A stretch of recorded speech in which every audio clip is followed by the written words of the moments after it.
Perbedaan persepsi dan sudut pandang memang sering terjadi dan bahkan bisa mengakibatkan konflik dalam komunikasi. Tapi tahukah kamu bahwa kondisi lingkungan individu sangat berpengaruh terhadap perbedaan persepsi dan sudut pandang loh? Hal ini juga dijelaskan dalam teori komunikasi. Teori apa sih? Yuk simak videonya sampai habis bersama saya, Juang Nur Halimah.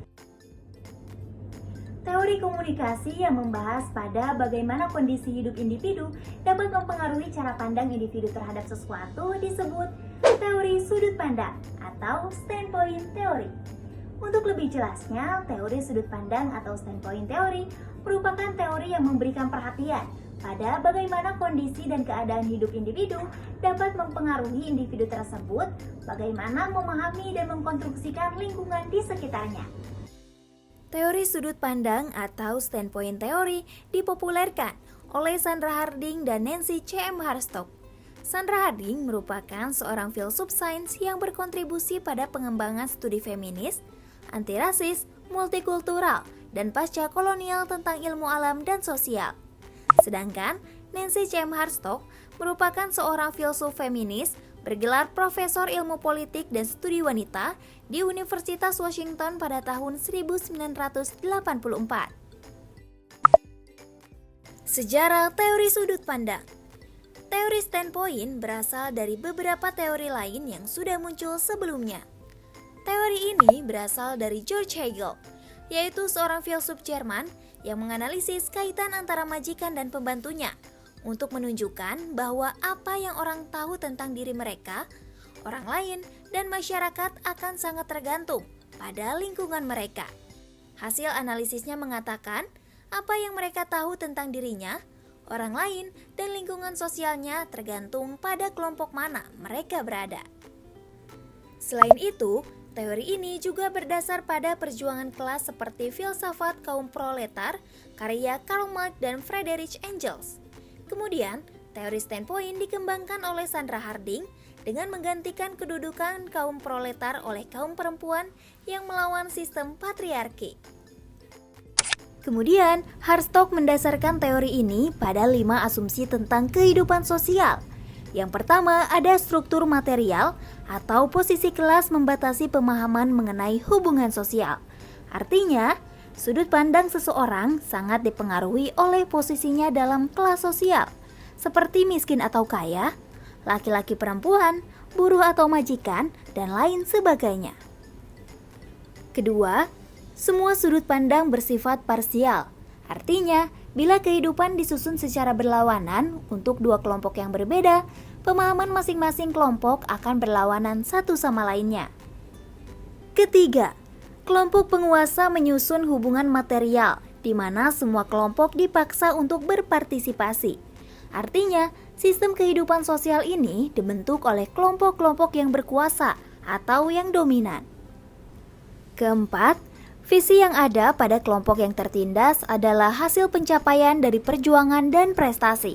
Artinya, jika ingin mendapatkan kesetaraan, kelompok tertindas harus melakukan sebuah upaya yang tidak mudah. Terakhir, perjuangan kaum marginal seringkali menghasilkan visi yang lebih jelas dan lebih akurat daripada yang dibuat oleh kelompok penguasa. Di sini, pandangan kelompok marginal seringkali lebih manusiawi daripada kelompok penguasa karena pengalaman mereka yang tertindas. Harstock juga menambahkan asumsi yang berkaitan dengan pengetahuan dan cara mendapatkan pengetahuan. Yang pertama, semua pengetahuan adalah produk aktivitas sosial. Dengan demikian, pengetahuan tidak dapat benar-benar objektif. Artinya, pengetahuan adalah sesuatu yang subjektif atau bukan sebuah kebenaran yang mutlak. Kedua, kondisi budaya menghasilkan bingkai pemahaman yang berbeda dari kondisi yang membingkai kehidupan manusia. Artinya, budaya yang diciptakan kelompok dominan biasanya membuat kelompok marginal menganggapnya sebagai sebuah kenyataan atau bahkan kebenaran.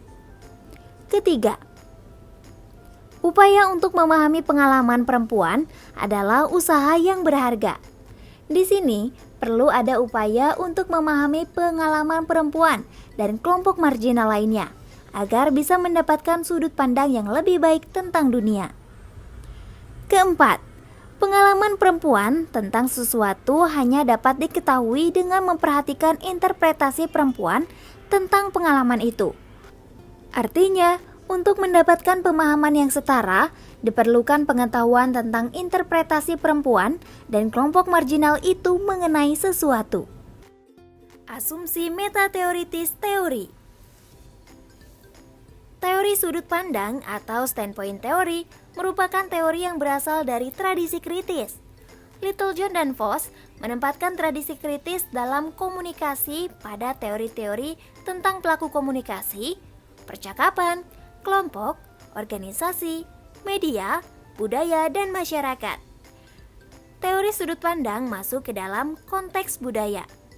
Tradisi kritis menjelaskan bahwa kekuasaan dan keistimewaan yang dimiliki suatu kelompok serta penindasan yang dilakukan oleh kelompok tertentu terhadap kelompok lain merupakan produk dari bentuk komunikasi tertentu yang ada di masyarakat.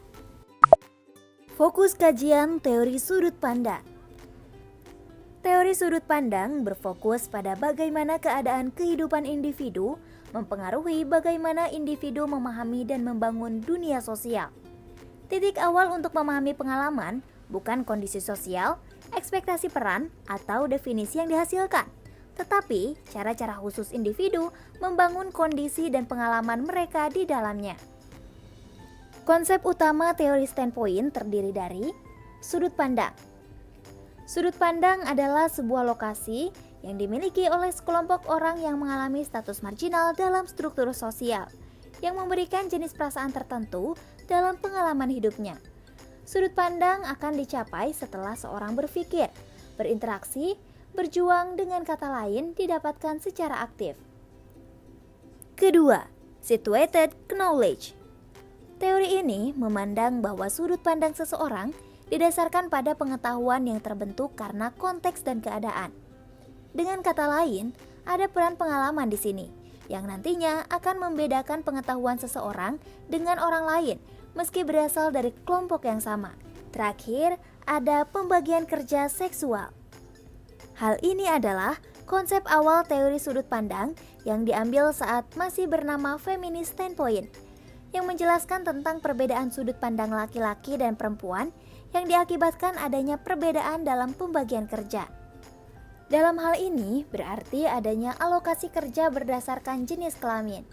Di era industrialisasi, lapangan pekerjaan lebih banyak diperuntukkan untuk laki-laki karena dianggap memiliki tenaga lebih kuat dibandingkan dengan perempuan.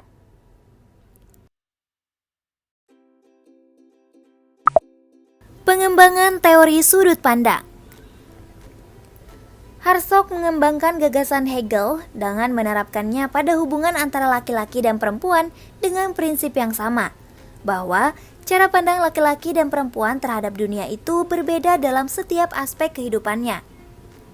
Pada awalnya, teori ini diberi nama feminist standpoint, akan tetapi kemudian hanya disebut sebagai standpoint teori.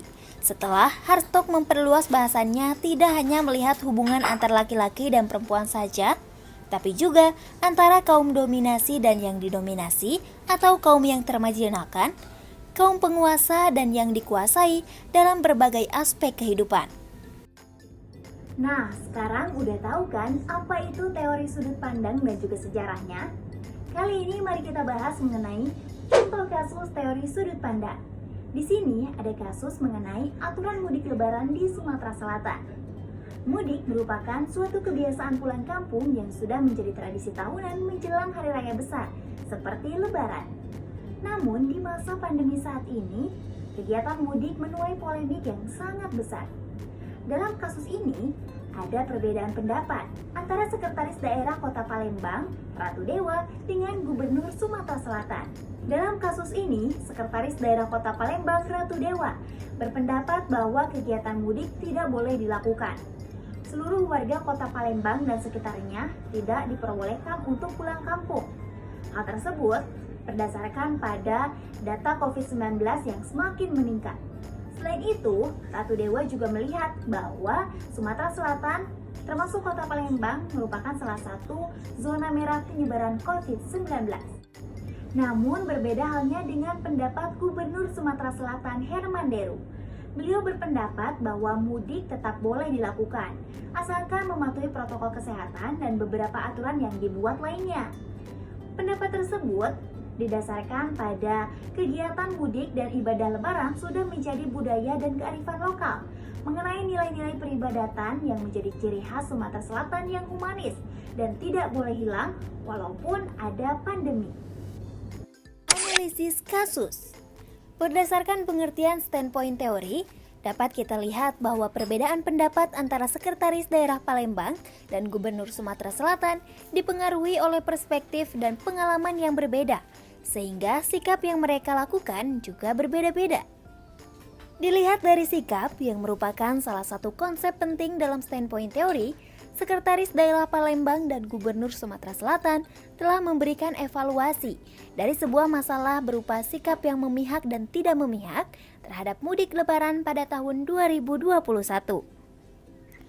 Kasus ini juga mencerminkan konsep penting pengetahuan tersituasi. Ratu Dewa sebagai Sekretaris Daerah Palembang berpendapat bahwa mudik tidak diperbolehkan karena berdasarkan pada pengalamannya bahwa di Palembang masih dalam penerapan PPKM, sehingga masyarakat dilarang mudik terlebih dahulu karena akan berakibat pada melonjaknya angka COVID-19. Sedangkan Gubernur Sumatera Selatan Herman Deru berpendapat bahwa mudik diperbolehkan. Hal tersebut berdasarkan pada pengalamannya bahwa sudah banyak budaya dan kearifan lokal yang hilang hingga saat ini. Sehingga jangan sampai budaya dan kearifan lokal mengenai nilai-nilai peribadatan Idul Fitri yang menjadi ciri khas humanis Sumatera Selatan juga ikut hilang akibat pandemi ini. Dari beberapa uraian tadi dapat kita simpulkan, teori ini menyatakan bahwa ada perbedaan sudut pandang dari kelompok-kelompok yang berkuasa atau dominan dengan mereka yang berasal dari kelompok marginal. Akan tetapi, perbedaan sudut pandang itu bisa diubah melalui perjuangan kelompok yang dimarginalkan itu sendiri. Ya, mungkin itu saja yang dapat saya sampaikan. Mohon maaf apabila ada kekurangan dalam penyampaian materi atau ada kesalahan. Terima kasih atas perhatiannya. Wassalamualaikum warahmatullahi wabarakatuh.